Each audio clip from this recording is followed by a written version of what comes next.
봄의 기운이 이제 성큼성큼 다가와서 봄을 막을 길이 없는 것 같습니다.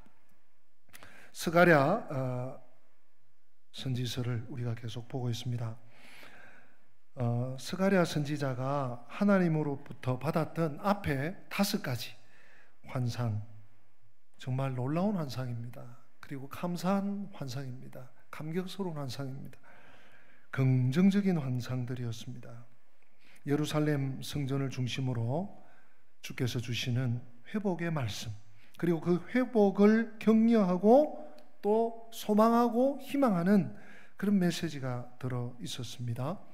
지난 주일도 우리가 감람나무 2그루, 순금 등잔대 말씀을 통해서 하나님의 놀라운 은혜를 우리가 발견했는데요.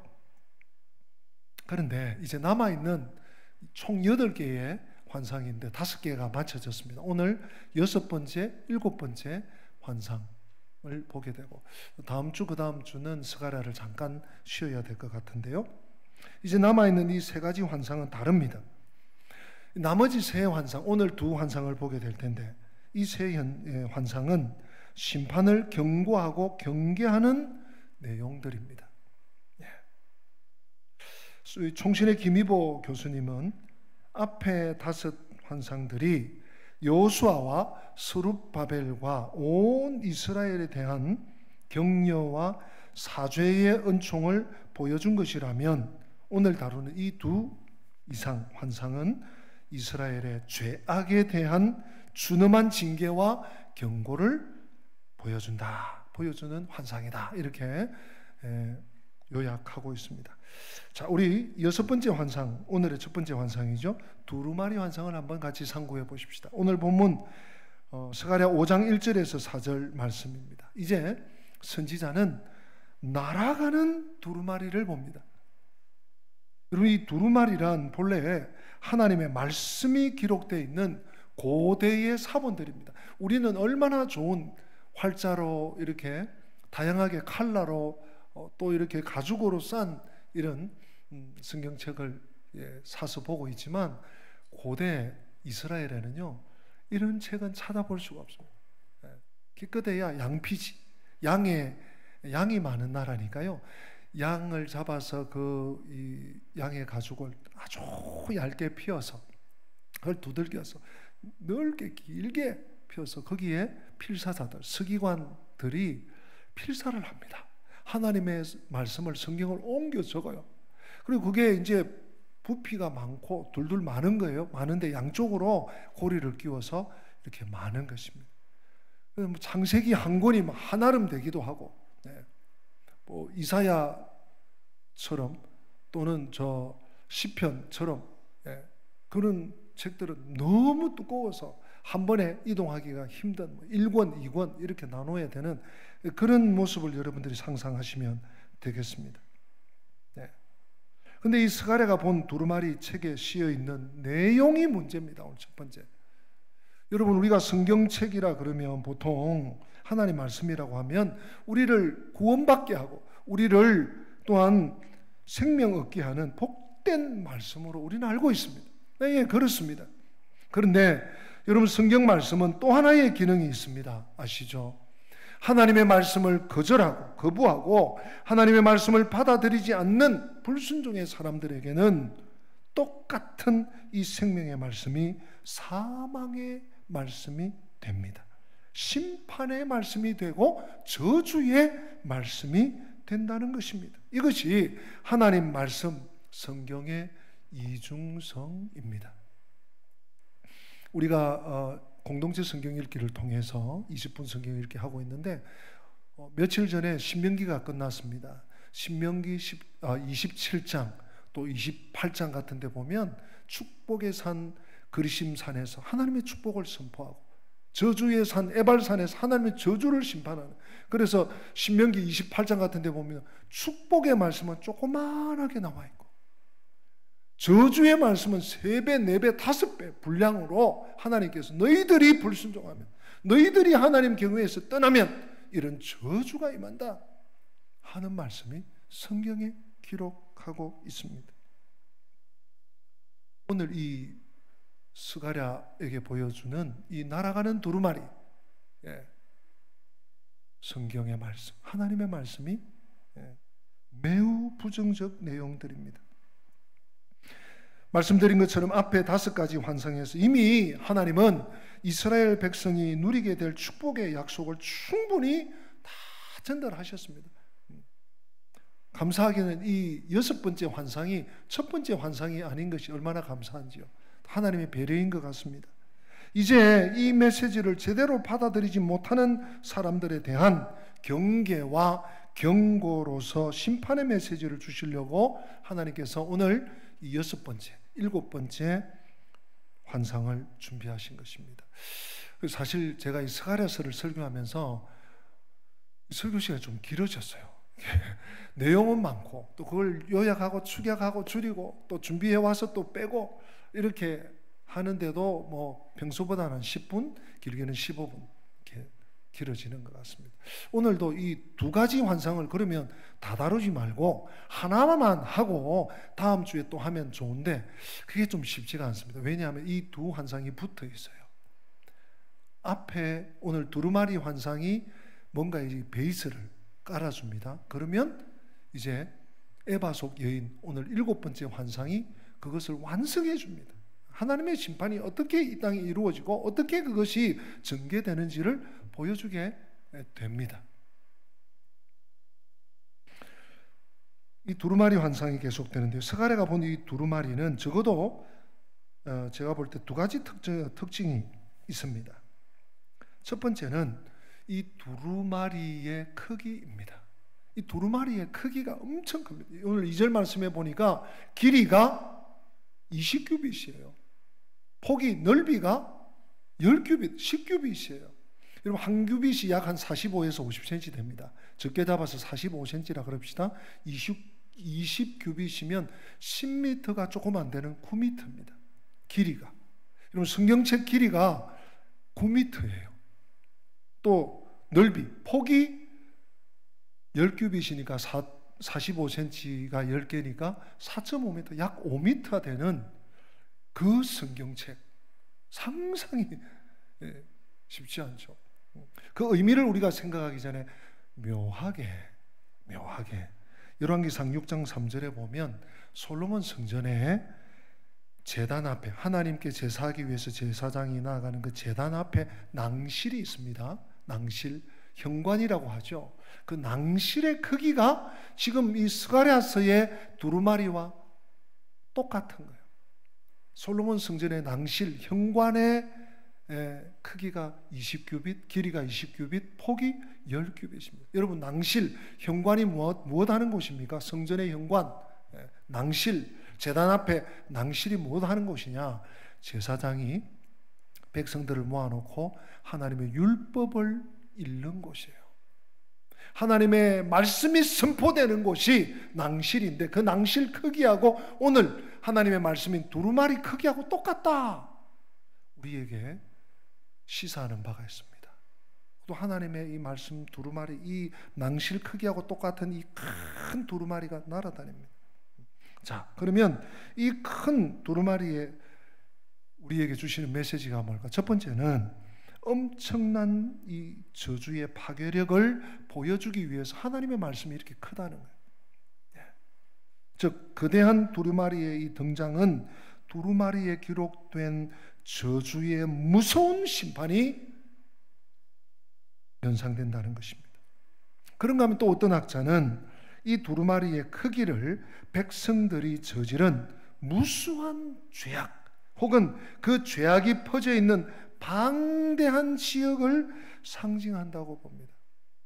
이스라엘 백성들이 포로에서 70년 포로에서 돌아와서 나름대로 믿음으로 산다고 하나님의 성전도 지어야 된다고 믿음으로 살겠다고 하지만 곳곳에 죄악 덩어리들이 있다는 것입니다. 이 포로기한 공동체의 죄악의 만연함과 그에 대한 저주의 엄청난 심판을 이 두루마리의 크기 속에 하나님께서 계시해 놓은 것인 줄 모르겠습니다. 하나님의 말씀인 두루마리가 온 땅에 내리는 저주다라고 오늘 성경은 기록하고 있습니다. 저주다. 도둑질하는 이는 그 이쪽 글대로 끊어지고, 맹세하는 자는 저쪽 글대로 끊어지리라. 여러분, 하나님의 말씀이 회개하면 용서해 주신다.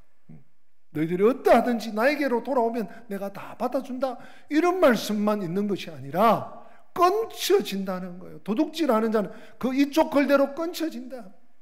거짓 맹세하고 엉뚱한 일을 힘쓰는 자들은 저쪽 글대로 끊어진다. 3절 말씀이죠. 하나님의 저주가 임하는 이 두 가지 대표적인 죄가, 여러분, 하나가 도둑질입니다.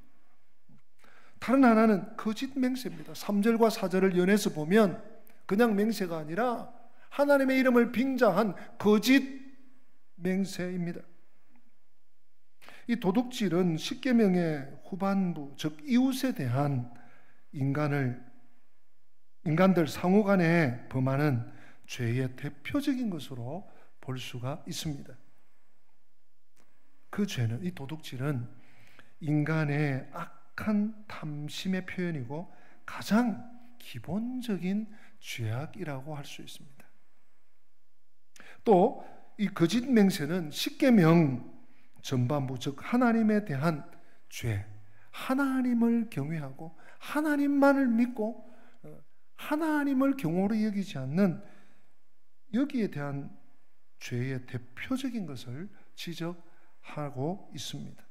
하나님의 이름으로 거짓 맹세한다면 그것은 하나님을 망령되게 하는 것이지요. 그 이름을 더럽힌다는 것입니다. 하나님의 이름을 걸고 거짓 맹세를 하고 악한 맹세를 하면 하나님을 무시하는 것이죠. 더럽히는 것이죠. 그러므로 여기에서 특별히 이 두 가지 죄를 지적하는 것은 이 둘이 율법의 모든 죄악을 대표할 만하기 때문일 것입니다. 그런데 그러한 죄악을 심판하되 오늘 말씀이 뭐라고 합니까? 도둑질하는 자는 그 이쪽 글대로 끊쳐지고, 맹세하는 자는 그 저쪽 글대로 끊쳐지리라. 말하자면 이 두루마리의 양편에 가득 찬 그 저주를 그들의 범한 죄악에 따라서 그대로 쏟으리, 감해지지 않습니다. 그대로 쏟게 돼, 끊쳐진다는 말씀이 여러분 무섭고 매서운 표현입니다. 자, 그렇다면 두루마리의 두 번째 특징이 뭘까요? 앞에서 제가 잠깐 언급했습니다만 날아다니다는 거예요. 여러분, 아무리 뭘 이렇게 커도 그 자리에 가만히 있으면 그냥 있네 이러고 지나가. 이게 날아다니는 거예요. 여러분, 날아다닌다는 것이 무슨 뜻입니까? 못 갈 곳이 없다는 것이에요. 못 가는 데가 없다는 거예요. 아니나 다를까 오늘 4절 말씀은요, 그 집에 머무르며, 이 두루마리가 어떤 집에 들어가, 그 죄악이 관영한 가득한 그 집에 들어가서 나무와 돌까지 다 파괴해버립니다. 날아다니는 두루마리. 하나님은 못 가실 곳이 없습니다.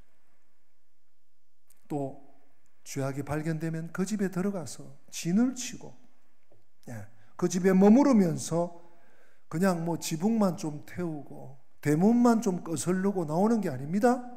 기둥뿌리를 흔들고 기초석까지 나무와 돌까지 다 파괴해버리는 하나님의 심판. 이것이 무엇을 우리에게 던져주고 있습니까? 하나님의 심판이 철저하다는 거예요. 하나님의 심판은 그냥 뭐 이럴지 몰라, 그래도 조심해야지, 이 정도가 아니에요. 완전히 파괴해버린. 하나님의 심판은 주먹구구가 아닙니다. 뭐 하다가 뭐 랜덤으로 걸리면 아니에요. 그 집에 머물렀어요. 여러분, 오늘 이 본문 말씀을 그런 각도에서, 그런 측면에서 볼 때 죄 때문에 바벨론까지 붙잡혀가서 포로 생활 마치고 이제 귀환해서 하나님의 특별 섭리 가운데 귀환해서 새로운 삶을 살려고 하는 이 공동체에마저도 여전히 죄악이 관영해 있음을 보는 것입니다. 여러분, 죄가 얼마나 무섭습니까? 죄는요, 엄청납니다. 죄는 파괴를 가져옵니다. 그래서 오늘 제목을 죄는 저주를 부른다고 잡았지 않습니까? 여러분 받아서 합시다. 죄는 저주를 부른다. 한 번 더요. 죄는 저주를 부른다. 여러분 죄는요, 죄 지었네, 손 들었어, 끝, 이게 아니에요. 죄는요 뒤끝이 있습니다. 죄는 꼭 그 결과물을 남기고 흔적을 남깁니다. 죄는 악으로 끝납니다. 우리가요 이 세상 살아가면서 다른 걸 두려워할 것이 아니라 정말 죄 짓는 것을 두려워해야 돼요. 죄 짓는 것을. 오늘 두 번째 환상이자 일곱 번째 환상은 에바 속 여인입니다. 5절부터 11절까지 말씀이죠. 일곱 번째 환상은 에바 속 여인의 환상이에요. 이것 역시 심판과 관련된 환상이라고 볼 수 있습니다. 여러분 에바란 히브리어로 에파이죠. 에파 혹은 에바. 이 에바란 고대 이스라엘 사회에서 주로 곡식이나 다른 물질의 양을 재는 청량의 기준 단위입니다. 에바. 여러 가지 단위가 있는데 그 중에 꽤 큰 단위입니다. 부피를 재는, 양을 재는, 무게가 아니고요. 그런데 오늘 본문에서는, 우리 스가랴서 본문에서는 에바가 곡식을 담거나 곡식의 양을 달아보는 그릇으로 쓰였습니다. 우리식으로 제가 그림을 준비 못했는데 우리식으로 생각하면 옛날 우리 어르신들 옛날 쌀티주나 제가 젊을 때 어릴 때 집에 쌀통이 있었거든요. 20kg짜리 뭐 40kg 이렇게 부어 놓으면 1인분 씩 누르면 쭉 나오고 2인분 누르면 2인분 나오고, 그런 쌀통. 여기에 쌀이 한 마리 들었네, 두 마리 들었네, 이렇게 잴 수 있는 그릇. 그게 오늘 본문에 등장하고 있는 에바입니다. 그 에바 속에 문제는 누가 들어있습니까? 여인이 들어있습니다. 한 여자가 들어앉아 있어요. 근데 놀랍게 8절에 뭐라고 하면, 여러분 한번 읽어보십시다. 8절 같이 한번 읽어보십니다. 시작. 그가 이르되 이는 악이라 하고 그 여인을 에바 속으로 던져놓고 납조각을 에바 아기 위에 던져 덮더라. 여러분 이 에바 통 혹은 그릇 안에 여인이 들어앉아 있는 거예요. 근데 그 일체를 뭐라고 하는가 하면 하나님께서 이는 악이라. 우리 여성도님들께서 이런 말씀을 보면서 왜 하필 에바에 여인이 들어있는 거야? 그리고 여인이 왜 악인가? 여러분 저도 좀 이 말씀을 보면서 좀 이상했어요. 좀 불편하기도 하고. 제가 조금 설명이 될지 모르겠습니다. 성경에서 이 관용적으로 쓰이는 표현 가운데 하나가 이런 표현입니다. 음녀, 그렇죠? 음행, 이런 말을 표현할 때도 마찬가지죠. 하나님을 섬겨야 하는 하나님의 백성들이 우상을 따를 때 음행을 했다, 음녀다. 꼭 여인을 지칭하는 것이 아니라 대표성. 아들이다 그러면 자녀를 지칭하는 것처럼 그런 것이죠. 여자만 문제가 있다 이런 의미가 아닙니다. 에바 속의 여인, 이스라엘 백성, 하나님의 백성의 죄악을 지금 상징하는 것입니다. 그런데 놀랍게 우리 조금 전에 8절 다시 읽었습니다마는 그때에 둥근 납 한 조각이 들립니다. 하늘로 들려. 그러더니 그게 에바, 여인이 갇혀있는 그 에바에 탁 받아버리고 봉인을 해버리는 거예요. 그러니까 이 납조각은 뚜껑이라고 볼 수 있죠. 이 뚜껑이 에바 위에 던져 덮어버렸습니다. 여인이 에바 속에 들어가서 꼼짝 못하게 된 모습을 오늘 환상은 보여주고 있습니다. 이것이 무엇일까? 이것은 죄의 분량이 에바 속에 꽉 차서 더 이상 옴삭달삭하지 못하는 그런 상황에 처한 당시 이스라엘 백성들의 모습이 아닐까 합니다. 이스라엘 백성들의 죄와 악이 이제 한계에 도달한 것입니다. 여러분, 오늘 우리가 사는 우리 시대, 이 시대에 우리 그리스도인들이 그런 말 하는 것이 아니라 불신자들 혹은 아이들이나 신앙이 없는 분들이 아이고 세상 말세다, 세상 다 됐다, 이런 얘기하는 걸 제가 한 번씩 들으면서 깜짝 놀래요. 성령의 음성으로 들리지는 않지만 뭡니까? 죄악이 관영했다는 거예요.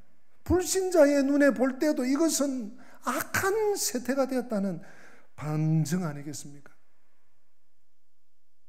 자, 그렇다면 도대체 그들이 어떤 악을 행했기에 그처럼 심각한 처지, 뚜껑을 아예 이제 덮어서 새 나오지 못하게, 더 이상 들어가지도 못하고 나오지도 못하게 만들어야 했을까?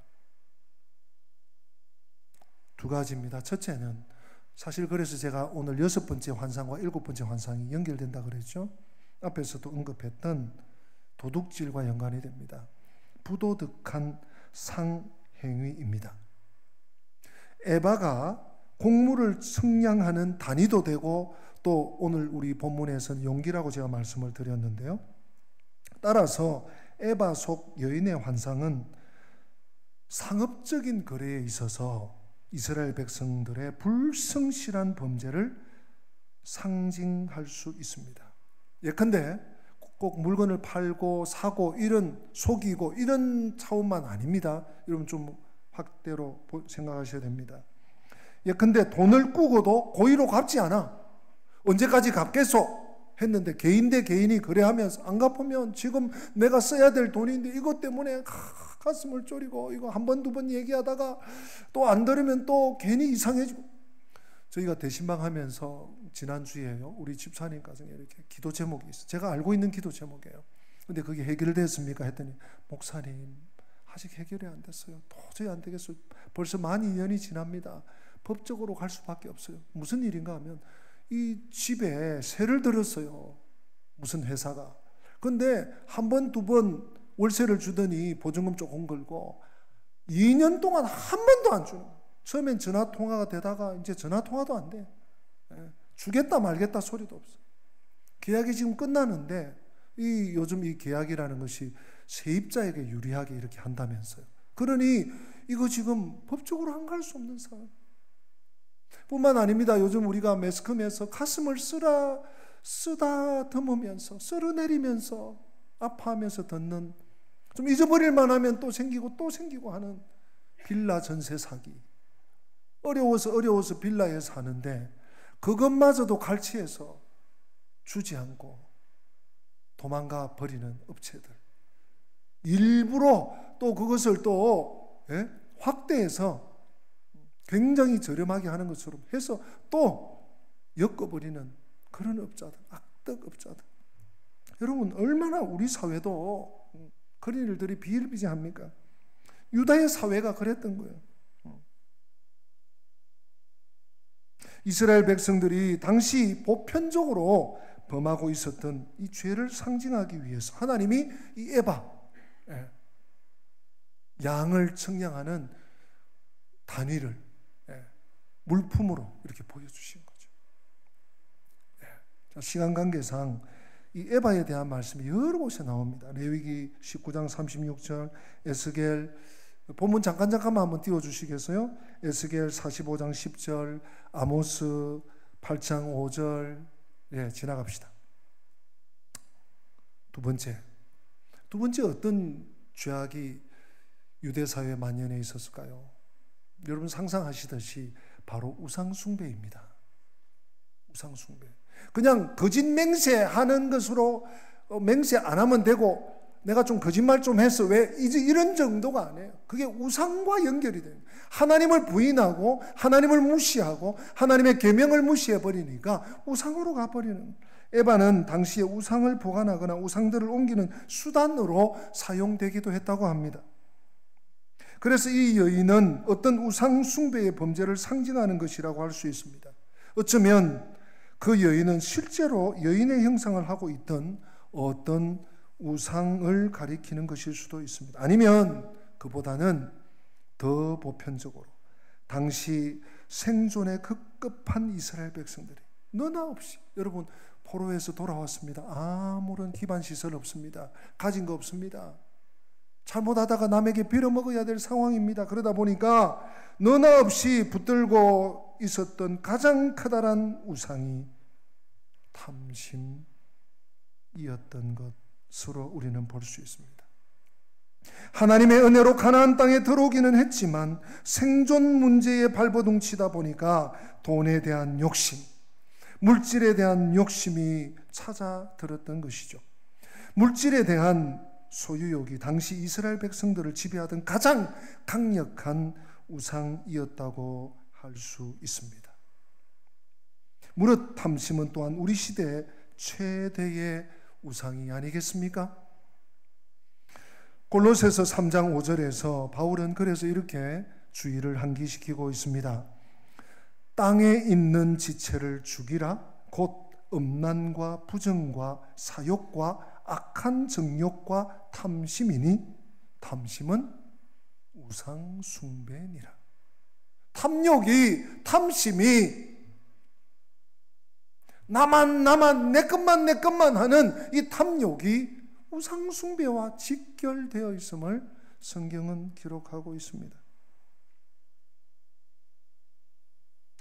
여기서 이 시대의 사람들을 지배하고 있던 가장 강력한 우상이 등장하지 않습니까? 그것이 바로 탐심입니다. 사랑하는 성도 여러분, 그렇다면 우상이 뭘까요? 우상이란 무엇입니까? 어떤 큰 부처상을 세워서 만민이 보는 앞에서 세우는 것만이 우상일까요? 집에 신주단지를 모시면 그것만이 우상일까요? 저는 성도들과 함께 우상의 정의에 대해서 한 4-5가지 제시하고 좀 상고해 보고자 합니다. 첫째는 우상이 무엇인가? 그것 때문에 하나님이 잘 안 보이게 되는 것이 있다면 그것이 우상입니다. 내가 무엇을 생각하든, 내가 무엇을 붙들든, 내가 무엇을 의지하든 그것 때문에 하나님이 잘 보이지 않게 되는 것. 또 무엇이 우상입니까? 하나님과 나 사이에 장애 요인이 되는 모든 것입니다. 하나님 앞에 예배해야 되겠는데, 하나님 앞에 믿음으로 살아야 되겠는데, 하나님 앞에 기도하며 나아가야 되겠는데, 하나님 앞에 더욱 헌신해야 되겠는데, 그것을 장애하는 요인, 우상일 수 있습니다. 또 어떤 것이 우상입니까? 나로 하여금 하나님보다 더 사랑하게 만드는 것이 있다면 그것이 우상입니다. 또 어떤 것이 있습니까? 하나님 이상으로 집착하게 하는 그 무엇이 있다면 그것이 돈이든지, 그것이 물질이든지, 그것이 정신적인 것이든지, 그것이 자녀이든지, 마지막으로 하나님보다 더 의지하는 무엇이 있다면 그것은 우상일 수 있습니다. 이런 일체의 것이 우상입니다. 탐심. 이것이 무엇보다도 가장 강력한 우상임을 우리는 인지해야만 할 것입니다. 성도 여러분, 도둑질이란 단순히 물건만 훔치는 행위가 아닙니다. 스가랴 선지자를 통해서 하나님께서 강조하고 싶으신 도둑질은 하나님 앞에서의 영적인 도둑질입니다. 즉 물질에 대한 집착 때문에 하나님을 제대로 섬기지 못하고 있었던 이스라엘 백성들의 모습이 영적 도둑의 모습입니다. 이 점에 있어서는 비단 스가랴 선지자뿐만 아니라 스가랴 다음 책인 말라기 선지자도 이렇게 경고하고 있습니다. 말라기 3장 8절 9절 사람이 어찌 하나님의 것을 도둑질하겠느냐? 그러나 너희는 나의 것을 도둑질하고도 말하기를 우리가 어떻게 주의 것을 도둑질하였나이까 하는도다. 이는 곧 11조와 봉헌물이라.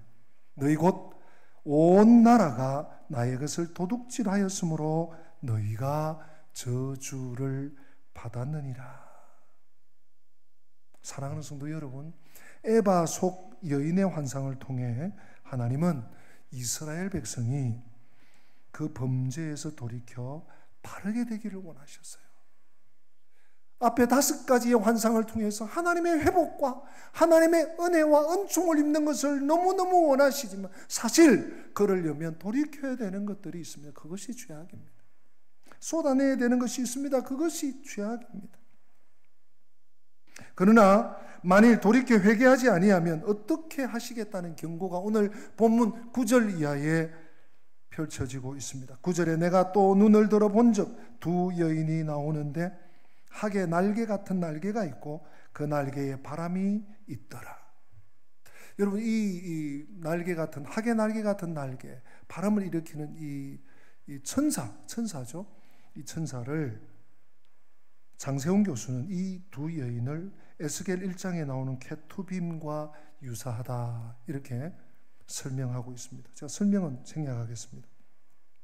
아마도 심판을 수행하기 위한 하나님의 천사들의 모습은 분명할 것입니다. 그들이 에바를 천지 사이에 들었기로 10절 말씀 내가 내게 말하는 천사에게 묻되 그들이 에바를 어디로 옮겨가나이까 하매 그 천사들이 죄악을 상징하는 이 에바를 다른 곳으로 옮겨갑니다. 어디로 옮겨갑니까? 여러분 11절 말씀 다 같이 한번 읽어보십시다. 오늘 5장 11절입니다. 그가 내게 이르되 그들이 시날 땅으로 가서 그것을 위하여 집을 지으려 함이니라. 준공되면 그것이 제 처소에 머물게 되리라 하더라. 아멘. 오늘 학의 날개를 가진 두 천사, 만약 에스겔 1장에 나오는 내 생물 케투빔 천사라면 이들이 이 에바를 들고 시날 땅으로 간대요. 여러분 시날 땅이 어디입니까? 시날 땅은 바벨론입니다. 바벨론. 이스라엘 백성들이 조금 전까지만 해도 종살이하면서 하나님의 심판을 받아서 죽지 못해 살고 다시 건너온 그 바벨론을 일컬어 시날이라고 합니다. 이 에바가 옮겨지는 것에 대해서 성경학자들의 해석이 크게 두 가지로 갈라집니다. 먼저는 현재적인 해석인데요. 이스라엘 백성이 과거에 하나님께 불순종하여서 우상 숭배라는 범죄에 빠졌을 때 하나님께서 그들을 어디로 옮깁니까? 바벨론으로 끌고 가셨죠. 북쪽 이스라엘은 아수르에 멸망하여 갔고 남쪽 유다는 바벨론의 포로로 잡혀가서 과거의 역사적 사실을 환기시켜 주는 이 그림이 오늘 천사 둘이 학의 날개를 가진 바람으로 이끌리는 이 천사들이 옮겨가는 장면이라는 거죠. 만일 지금도 너희들이 순종하지 않으면 그와 같은 현상이 또다시 일어날 수 있다. 경고한다. 조심해라. 또 한 가지 견해는 미래적 해석입니다. 이스라엘 땅 안에 있었던 죄가 하나님의 특별한 섭리와 간섭을 통해서 바벨론으로 옮겨질 것이라는 것이죠. 이로 인해서 이스라엘은 정결케 되는 효과가 있을 것으로 해석합니다. 이 죄악의 중심이 바벨론으로 옮겨가면 하나님은 그 바벨론을 결국에는 심판하실 것인데 이로써 이스라엘을 심판하신 것처럼 이방인들도 하나님께서 종국에 심판하시게 될 것을 보이신 장면으로 보는 것입니다. 자, 이 스가랴의 이 이상은 신약 성경 제일 마지막 책인 요한계시록과 일치합니다. 오늘 이 말씀을 마지막으로 같이 나누려고 하는데요. 계시록에 하나님이 마지막 심판을 하실 때 최후 심판의 장소가 어딘가? 그것이 시날. 오늘 스가랴서에 말하고 있는 시날 바벨론입니다. 큰 성 바벨론이라고 적혀 있죠. 이 큰 바벨론은 요한계시록 17장 4절과 5절에 이렇게 적고 있습니다. 그 여자는 자줏빛과 붉은빛 옷을 입고 금과 보석과 진주로 꾸미고 손에 금잔을 가졌는데 가증한 물건과 그의 음행에 들어온 것들이 가득하더라. 그 이마에 이름이 기록되었으니 비밀이라. 큰 바벨론이라. 땅의 음녀들과 가증한 것들의 음이라 하였더라. 하나님의 이 마지막 큰 심판이 바벨론 땅에서 일어난다. 그런데 이 여자가 많은 물이라고 불리는 큰 바다 위에 앉아 있습니다. 17장에 보면요, 이 물은 범죄한 이 세상의 문화 전체, 또 이 세상의 모든 나라 속에 살고 있는 백성, 무리, 민족과 방언을 상징한다고 요한계시록은 또 일러주고 있습니다. 요한계시록 17장 15절에 또 천사가 내게 말하되 내가 본 바 음녀가 앉은 물은 백성과 무리와 열국과 방언들이라. 이 음녀가 앉은 물이 바로 세계민들이라는, 큰 바다 위에 앉아있는 이 여자는 바로 음녀입니다. 이 음녀는 마지막 하나님의 심판의 대상이 될 이 세상에 대한 상징인 것이죠. 비단 이스라엘 백성만 하나님의 심판을 받는 것이 아니라 미래의 어느 순간 그동안 죄악 가운데 살아가던 온 세상이 이래도 별일 없어, 이래도 하나님이 모르실 거야, 이래도 아무 문제 없잖아 하던 세상이 심판을 받게 될 것입니다. 우리 마지막으로 요한계시록 18장 2절 3절을 우리 다 같이 한번 읽어보십니다. 힘찬 음성으로 외쳐 이르되 무너졌도다 무너졌도다 큰 성 바벨론이여, 귀신의 처소와 각종 더러운 영이 모이는 곳과 각종 더럽고 가증한 새들이 모이는 곳이 되었도다.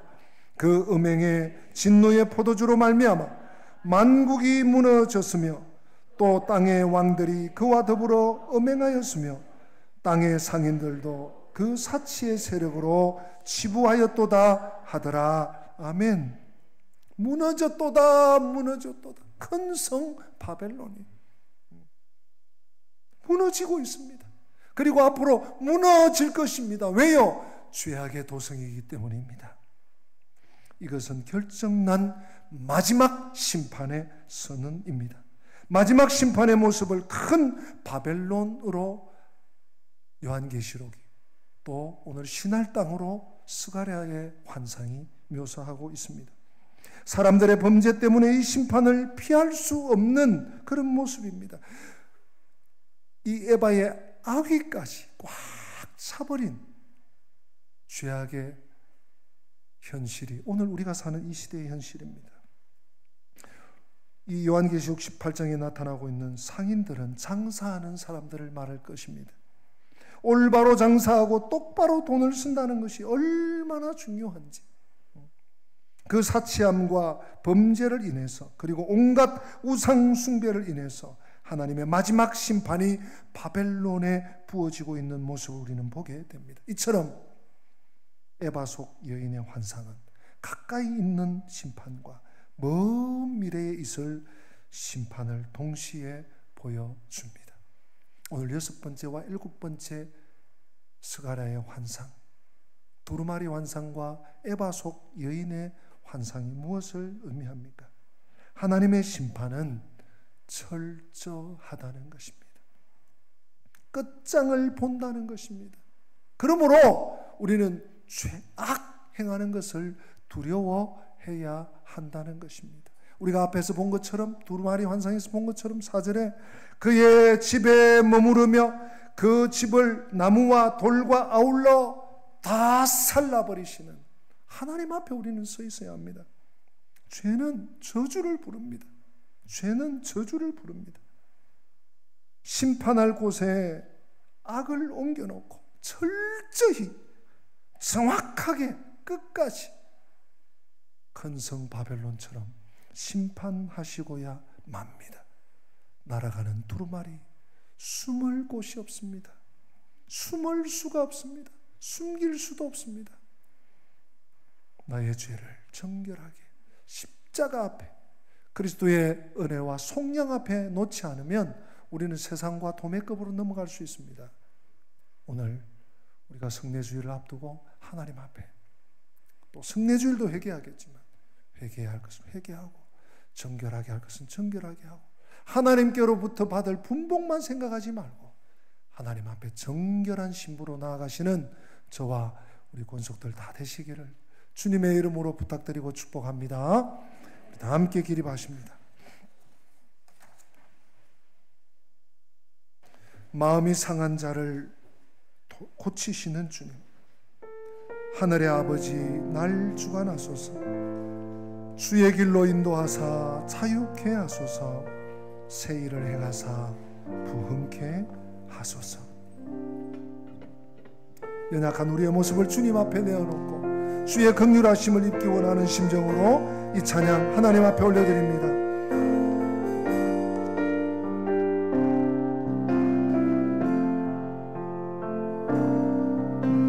마음이 상한 자를 고치시는 주님, 하늘의 아버지 날 주관하소서.